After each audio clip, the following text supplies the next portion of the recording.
What's going on, everybody? Welcome back. My name is UnrealEntGaming, and welcome back to another episode of this week's Fan Mail of the Week. Everybody, welcome back to another awesome episode. I went to go see The Avengers for the second time this week. Just freaking amazing. That movie cannot get stale at any point because it is that good. For those of you out there who haven't seen my review, I really recommend you guys to go on ahead and check it out. And I really suggest you guys to go on ahead and see the movie because it is that damn good. Everything in between, including what happens during the spoilers at the end of the credits and whatnot. So just a very fantastic time. The weather has been getting exceptionally well, and the summer is almost here, everybody. I really hope you guys plan your summer very well.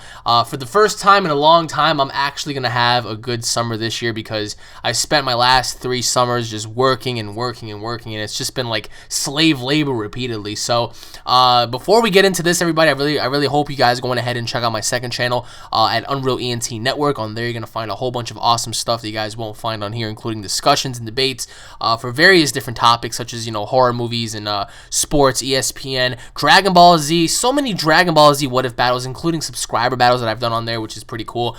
The Dying Light survival series, Titan Mania, and a whole bunch of other stuff. So before we begin, everybody, once again, let me just go on ahead and see if I can. Damn it, I don't have any fucking water around here. No, I freaking forgot my water bottle in my kitchen. Anyways, everybody, let's begin with our first question of the week, which is from Joshua. Hey Al, I've got some questions for you. Alright, shoot. Question number 1, Golden Frieza versus Super Saiyan 4 Goku. Question number 2, what is your opinion on ISIS? Question number 3, what do you expect to see in the 2018 Godzilla movie? Question number 4, what do you think is the most overused insult in the world? Question number 5, can you do a Let's Play of the Mass Effect series? Because I think it would be kick-ass. Alright, well, thank you, Joshua. Well, to answer your first question, Super Saiyan 4 Goku versus Golden Frieza is a very interesting fight because, I really don't know. I would have to say Golden Frieza just because in Revival of F he was able to combat Goku and Vegeta, who, especially Goku, who actually retained his godlike powers and was able to combat somebody like Beerus, and we all know how Beerus would fare up if he fought Goku or anybody else. So for this one, I would say Golden Frieza, but I don't think this fight would be as quickly over as it was in Revival of F. I do feel as if Super Saiyan 4 Goku would probably dish out all the stops, and being the fact that Super Saiyan 4 Goku uses the Super Dragon Fist a lot, if you guys went on ahead and saw Dragon Ball GT, he virtually used the Super Dragon Fist multiple times against Omega Shenron, and he used it against who was it, Super Android 17. So I think he would definitely use that against Golden Frieza, but I think Golden Frieza is much more ruthless, and seeing that Goku would have another transformation, I think Frieza would definitely go for the kill relatively quickly rather than just try to toy around with him. But the only reason why I say Golden Frieza is because he knows in that form he's able to combat someone like Goku just for the simple fact that he has that training experience, and he would feel as if Super Saiyan 4 Goku, although he might be a contender to possibly wipe him off the face of the earth, I think Golden Frieza would take the fight much more serious than Super Saiyan 4 Goku. I mean, that's just my opinion. I could be wrong. But for this little scuffle, I would have to say Golden Frieza would win over Super Saiyan 4 Goku. Maybe. I mean, just not by a lot, though, by a slim hair. To answer your second question, what is my opinion on ISIS? Well, I mean, what more can I say about a group of people who behead and kill other people on beaches? What more can I say about other people out there who love to just kill children for no reason? Did you guys know that ISIS members actually went on ahead and cut off the heads of many children in their respective homelands? For what? For what? Why are you cutting off people's heads? Why are you burning people to sticks? Why are you executing them publicly in front of the world? Why? Be that as it may, let's separate religion here for 1 second, right? Let's separate the whole Muslim, Christianity, Buddhist, Jewish thing going on here. Let's separate religion for a moment, and let's look at these members as individuals. These children, right? These children don't do anything to anybody. They're roaming around, they're playing, they're doing what children do. And you as an adult are literally putting your hands on a child, whether it be with a weapon such as a machete or a pistol like a handgun, and you're deliberately causing harm to a child that never really did anything to you in the first place. So what more can I say about ISIS? ISIS deserves to burn. Although ISIS has a different perspective on how the world should be, and they see America as a threat. I mean, who doesn't see America as like this nation of corrupt people? I mean, we're all corrupt. There's not a single country on the face of this planet that is perfect. None. Zero. Zitch. Not a single one. There's corruption in every land. There's corruption in every government. There's corruption in every society. There's corruption in every country. There's not one country. There's not one religion that's perfect to the T. And ISIS is definitely not one of them. So I saw a video not too long ago of ISIS members cutting off the heads of people on a beach. I saw a video where these ISIS members literally lined up a whole bunch of people and they started blowing their brains out with like machine guns. Like that's inhuman. How could you do that to somebody like that? That shit is crazy, man. Like, how in the world would you be, like, why would you do that? Like, what would possess you to take somebody who differs from you in belief and just kill them? It's fucking insane. ISIS needs to get nuked. Like that like the only way to settle this shit is to just wipe every single ISIS member off the face of the planet. Completely. Just eradicate them. Like, exterminate them, like, fully. Although there is, you know, two sides to the story, and of course, I believe ISIS is being funded by a hierarchy. Needless to say, man, you just take the lives of innocent people. For what? For nothing. And that's just horrible, man. It really is. So that's just my overall generalization on ISIS, man. Just a piece of shit group. Like, why would you take the lives of people that never did anything to you in the first place? All they do is breathe. Like, is that so disrespectful to you? I'll never understand, man. Like, that goes way and beyond being normal. But to answer your third question, what do I expect to see in the 2018 Godzilla movie? Well, being that they're going to introduce King Ghidorah and Mothra and Rodan, I expect to definitely see Mothra and perhaps Rodan. I don't think we're going to get to see Ghidorah or Ghidorah, whatever you want to call him. I don't think we're going to see him like fully shown just yet. They're going to build him up somehow for the next film after the 2018 film, because I feel as if they're going to have Mothra and Rodan. They're going to have like this showdown, and of course that's if they want to throw in their own American version of another Muto. They're going to have like a four-way battle: Godzilla versus a Muto versus Mothra versus Rodan, and somehow this movie can be just highly exceptional when it comes to action.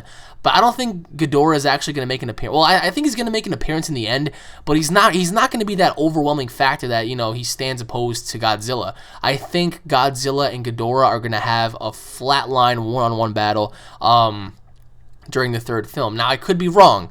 Perhaps maybe in the 2018 film, both Ghidorah, Rodan, and Mothra make an appearance, and now you have Godzilla versus Ghidorah versus Rodan versus Mothra, which would be very interesting to see, because Ghidorah would wipe the face of the planet off with all of them. I think Kid Ghidorah would actually kill Mothra. I think he would just completely kill Rodan. And I think it would come down to Godzilla versus Ghidorah, you know. And a lot of people complained about the first movie. Oh, there's not enough action. Where's the action? I understand, guys. I mean, in a lot of people's perceptions, it was shot. What the hell are the cops doing outside? You guys hear that shit? Fucking cops everywhere. Fucking what the hell's going on? The apocalypse! Imagine I look outside my window, it's like a zombie apocalypse. But yeah, I mean, I think they should savor that for, you know, a separate movie, having Ghidorah fight Godzilla one-on-one. Because as we saw in other movies, you know, Ghidorah was very fucking powerful, man. He destroyed Godzilla several times. So, what do I expect to see? I expect to see a lot of action, and people are actually going to stop complaining because their perceptions were shot based off of Pacific Rim. They saw Pacific Rim and they were like, oh my god, you know, this is so awesome, which it was. But for Godzilla 2018, I think that I think they're definitely going to include more action.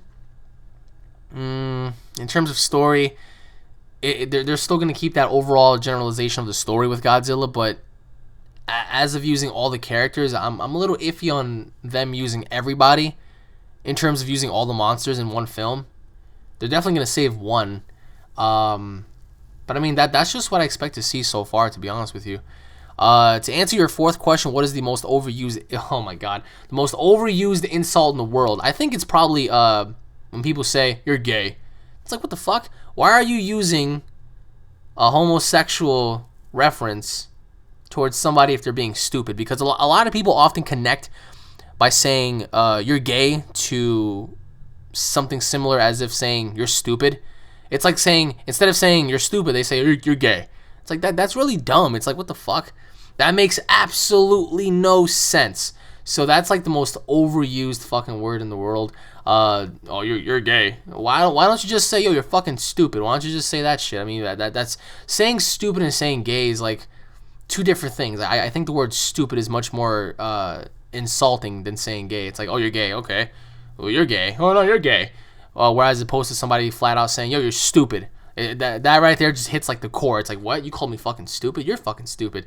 And then that's how brawls, come about. So another overused word is probably going to be the word bitch. It's like everybody uses bitch. Oh, you son of a bitch. Oh, you're a bitch. Oh, bitch in the phone, bitch. It's like, oh god. It's like, all right, we get it. We get why can't someone come up with like their own fucking like slur or insult that differs from like these common things that are just so overused. I mean, there's every single insult is basically overused, but I would have to say those two are the most overused insults ever, because you hear them daily, pretty much almost every day. And to answer your fifth question, as for Mass Effect, I don't have a problem with doing that, but I don't know like where to start. I mean, I've always wanted to do Mass Effect 3, but a lot of people hated Mass Effect 3. I don't mind jumping back on the first one, even though I never played the first or second one. I don't mind jumping on there either, but just let me know which one, and I'll try my best to see if I can fit that in. But anyways, my friend, thank you for the questions, and I hope you have a great day, bro. And now moving on to the next question, which is from Unlimited. Hey Alex, your wrestling channel is phenomenal, and I want to watch more. So on to the questions. Thank you, man. I really do appreciate that. Question number 1, Crimson versus Jay Briscoe. That's a good one. Question number 2, thoughts on the House of Truth. Question number 3, if you were to fight in the House of Glory Heavyweight Championship, who would you choose to fight? Question 4, if AJ Styles were to join NXT, would it be a good or bad thing? Question number 5, do you see House of Glory on pay-per-view? Hope you're able to answer my questions, and fuck cash flow, damn right. All right, well, thank you, man. Well, to answer your first question, Crimson versus Jay Briscoe, it's a good one. Jay's pretty good. I'm a fan of the Briscoe brothers, but I would say that in terms of that little scuffle, as good as Crimson is, I would have to say Jay Briscoe on that one. I think that would be a really cool match to see. Given the fact that, I think both men have been underutilized for such a long time.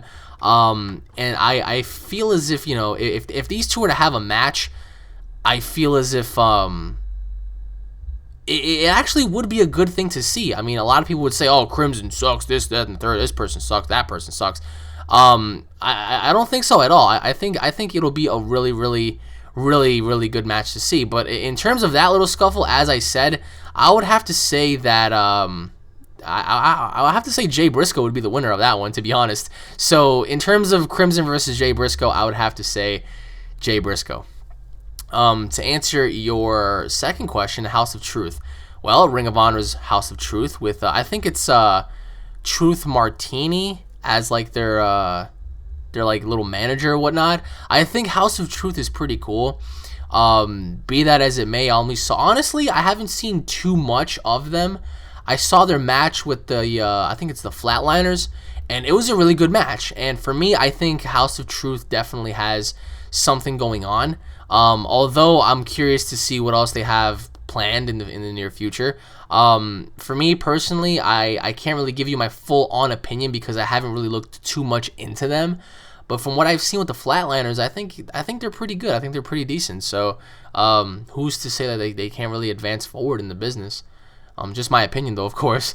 To answer your third question, if I were to fight for the title, who would I choose to fight? Anybody. Anybody's welcomed. I don't really care who it is. For me, preferably, I would love it to be the Amazing Red. Me and Red I think that would be a very good thing. I idolize the guy. He's an extremely awesome person, extremely hard worker, underrated for sure. So I would have to say Amazing Red would definitely be one person that I would love to knuckle up with, because he definitely has a lot of features about him that could drive you to have an amazing, phenomenal match, and that guy is definitely one person that I would say hands-on would be him. To answer your fourth question, AJ Styles with NXT. I don't think it would be a bad thing. Why would it be a bad thing? Although I don't think it would change his career course in a sense, because he is doing New Japan and stuff like that. So why would he want to, leave all of that? And he's having great matches in the indies too. You know what I'm saying? So for me personally, I think if he were to go to NXT, it would be really, really awesome to see him knuckle up with a person like Adrian Neville or Sami Zayn or Kevin Owens, or Hideo Itami and stuff like that. I think it'd be pretty cool to see that. So I think it would be a good thing. I don't see why it wouldn't. So yeah, I would have to say it would be a good thing, but I don't think he would stay there long. Like in terms of him advancing forward and joining the main roster, I don't think they would do that. So I just think if he were to go to NXT, he would stay there. And to answer your last question, do I see a House of Glory on pay-per-view? Of course I do. Anything is possible in this business, and of course sometimes it takes a lot to get there. And I've been through the rugged, I've been through many different ups and downs with House of Glory. So I can definitely see them going far and beyond, because there are other companies out there that are excelling just as much. So I would have to say definitely, man. Definitely. I mean, indie wrestling deserves a crack at some spotlight, because indie wrestling today is hosting and showcasing a lot of great stuff that people have never seen before. People haven't seen it. People don't see these things on WWE. You know what I'm saying? And it's just quite sad to know where indie wrestling stands, because it could actually be so much bigger if allowed to. So I don't know. For me, I would say definitely, for sure, man, without a doubt. So once again, Mr. Unlimited, thank you for the questions, my friend, and I hope you have a great day, bro. Now moving on to the next question, which is from Remy. So Unreal, I got one question, and here it is. Let's do it. Question number 1. I just started YouTubing about a month ago, and I'm having trouble getting people to come to my channel and stay. I already got over 30 videos, and ever since I started, I uploaded at least every 24 hours. And when I see people who have 0 to 2 videos a day, they get about 20 to 2,000 subscribers. It sort of makes me feel a bit sad, angry, jealous, not good enough, or overall just inadequate. And I am competitive. I'm a competitive person, but not too competitive. I see. Is it normal to feel this way? Because I just hate the feeling that I don't know how to get rid of. And so I would think, since basically have the most subs in DBZ community, who has your style of a channel and videos, and since you're like my role model, I was thinking I can get some tips from a pro like you who's been in the YouTube biz for a long time. My main focus is Dragon Ball Z. My second is Sonic and Sega. My third is other anime and stuff. The rest are rather Clank and Jackster, Clank, Jack and Daxter, Sly Cooper, Spyro, Crash Bandicoot, Call of Duty, and games of the battle racing games like that. I've pretty much expanded my horizons, and in doing what I want for the fans, so I'm in control of what I want to do and giving back to what I, see. So I just advertise myself through the comments. I really need some help, Alex. I feel desperate, and you are like my only hope, since no one else I can really talk to about this. All right. So what you're saying is how to build your channel. Okay. Listen to me very carefully, my friend, along with anybody else who wants to build one. When I was coming up on YouTube, right, a long time ago, back in like 2006, I didn't know shit. That was when YouTube like pretty much first started, and I didn't know nothing. I swear to God, I didn't know nothing. I made a channel called WWE Rule 5, and it was just crap. I pretty much expressed and did reviews on wrestling pay-per-views and shit like that, whatever. Fast forward a couple of years later, I made a YouTube channel called Alex Animal 7. That was going to be like my little guinea pig experiment channel. I was on there, I did machinimas, I did like little parodies and stuff with a couple of old friends, and we pretty much took it from there. I met some kid named Cody. He told me all about capture cards and all these kind of things that work, and I'm like, all right, that sounds pretty cool. Like, what can I do here? And I remember I purchased the capture card, and it was completely shit. It was the Adaptec Game Bridge, and it was just such a crappy capture card, but I mean, it worked for the time being, right? Fast forward to 2012, I started up another channel again. I started making videos, and I was, pretty much trying to dish out everything I did on Alex Animal 7, except revamp it in a much better way. and I came across Paul, and me and Paul helped each other out. We learned from each other, and then everything else is history. Now, for you to build your channel, right, this is what you have to do. You have to make videos that are completely different from what other people are doing, right? And what I mean by that is when I came up, I was watching people like PewDiePie, Wings of Redemption, White Boy 7th Street, Syndicate. I was watching all these guys, right? El Presador, all these big time guys. And to me, they were all doing the same thing. Call of Duty, Call of Duty, Call of Duty, quick scope, blah, blah, blah. As cool as it was, I was like, damn, that's really cool. But I don't want to do that because I'm not really as hardcore of a Call of Duty player as I once was when I was a kid. So I was like, you know what? Let me just go on ahead and just do what I love, do the games that I love. You know, Dragon Ball Z, Battlefield, Resident Evil, WWE, Yu-Gi-Oh, Digimon, Pokemon, whatever, Slender, Outlast. I did everything. So what I did from there was I built myself a channel that separated myself from everybody else. And granted, nowadays, everybody's pretty much a little different, but also a little similar in a way as well.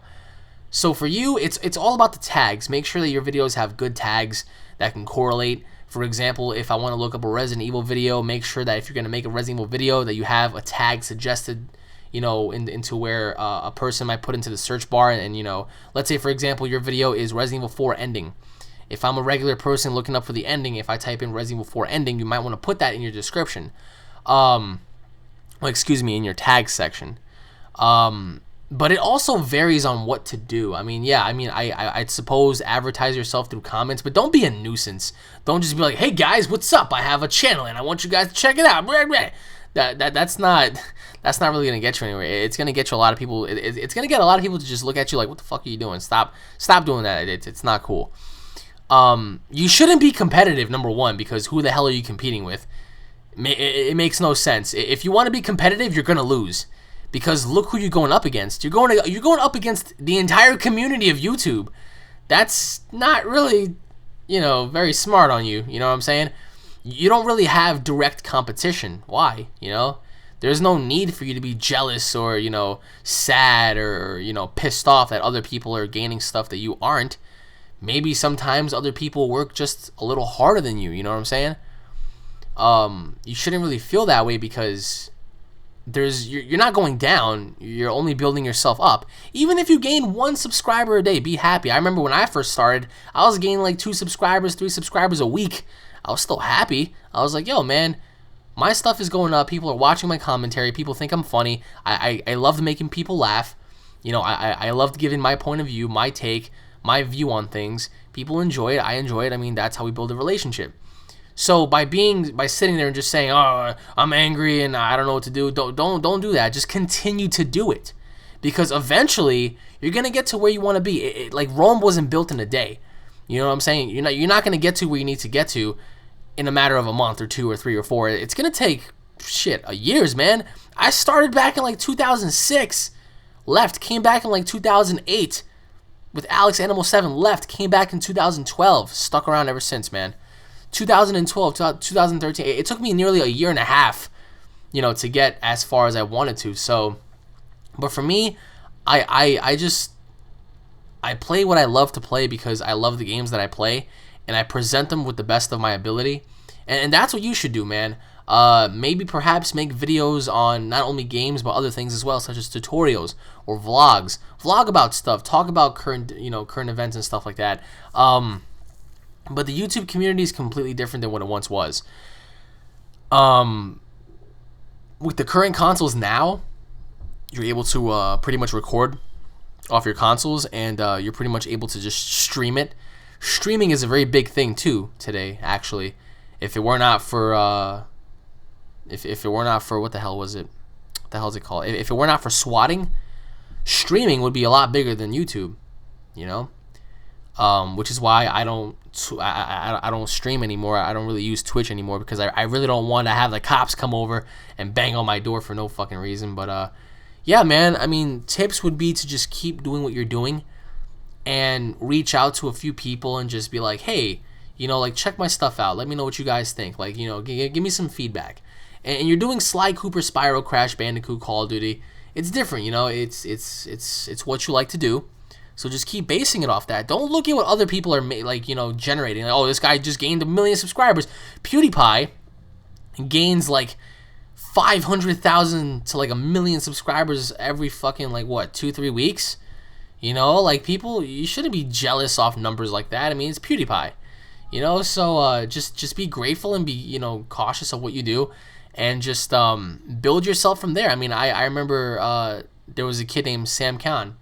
He went off and he made his own channel, and he's successful at it because he actually did his own thing. So for you, my friend, just like continue to do what you do, man. Don't be so hard and competitive on yourself, because you're not competing with anybody directly. You shouldn't be that way.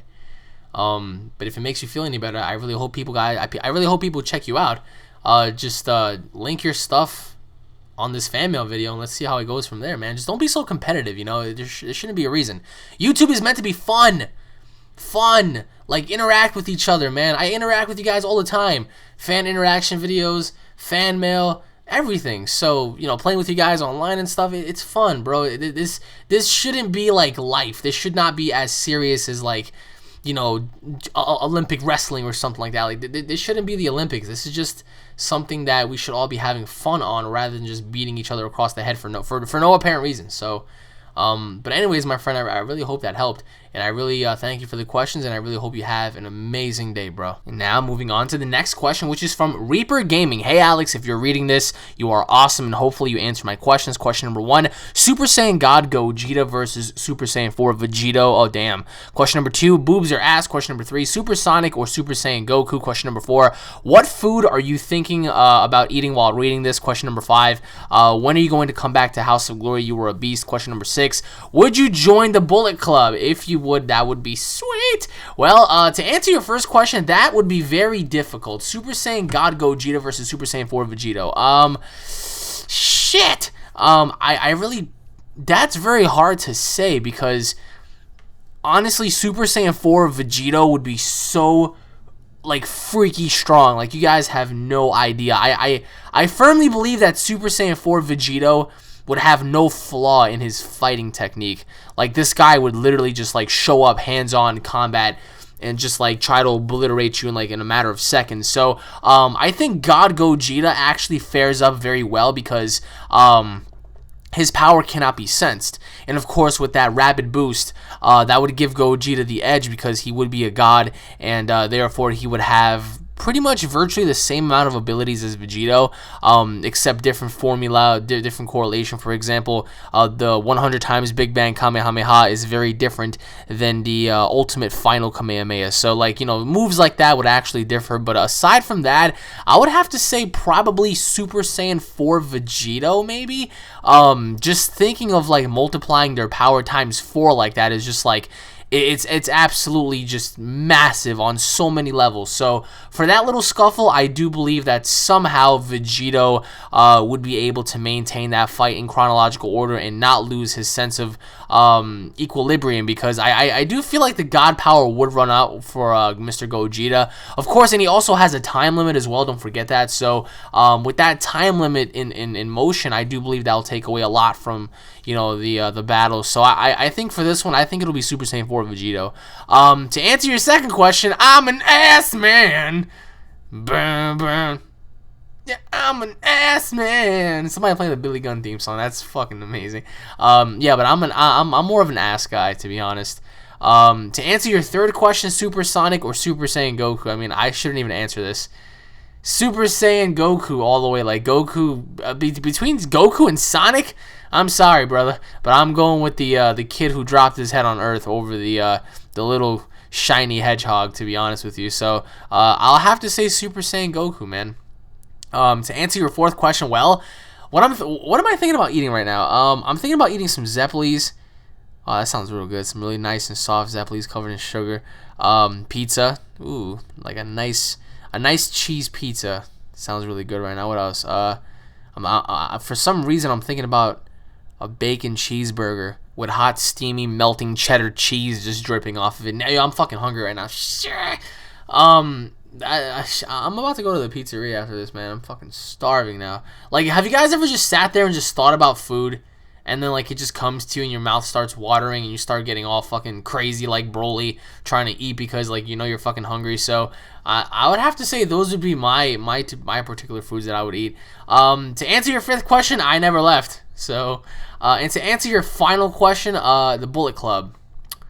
If I could join the Bullet Club, I would definitely join the Bullet Club. Like that's without question. Bullet Club for life. Like Bullet Club is amazing. So if I had an opportunity, if I was able to present myself in a way where I could introduce myself to the Bullet Club, I would definitely do it. And can you imagine that? Alex Mason in the Bullet Club. What the fuck, man? That'd be awesome. Like Kenny Omega with me and AJ Styles and the Bucks and all that kind of stuff like that. That's awesome. I would definitely have to say hell yeah. So, but anyways, Mr. Reaper, thank you for the questions, and I hope you have a fantastic day. And once again, everybody, thank you all for watching this episode of Fan Mail of the Week. If you guys enjoyed, I'm hungry as hell. If you guys enjoyed the episode, don't forget to hit it up with a like and a favor. Leave your thoughts in the comment section below. If you guys are fans, don't forget to subscribe. Submit your fan mail questions for next week's episode, everybody. I'll try to get to everybody. It's incredibly impossible because I have so many messages that I get from you guys that it's just really hard to bear, and it's just like each message isn't just one question. There's like 50 questions per like person. It's just like, oh my god. So I'll try to get to everybody. I mean, I've been doing this since I got here on YouTube, which has been like what 150 plus weeks ago or more. I don't know. It's been a long time. Okay, guys, this is like my longest running series ever. So if I don't get back to you next week, eventually I will, because there's so many people that have been sending questions, and it's just crazy how many questions there are. But nevertheless, they're still awesome. You guys are still awesome. Stay awesome. Enjoy your time. Enjoy the weather. Go watch the Avengers 2. And on that note, guys, I will be seeing each and every single one of you guys in the next episode. Take it easy, everybody. Peace. It's time for me to get some fucking pizza.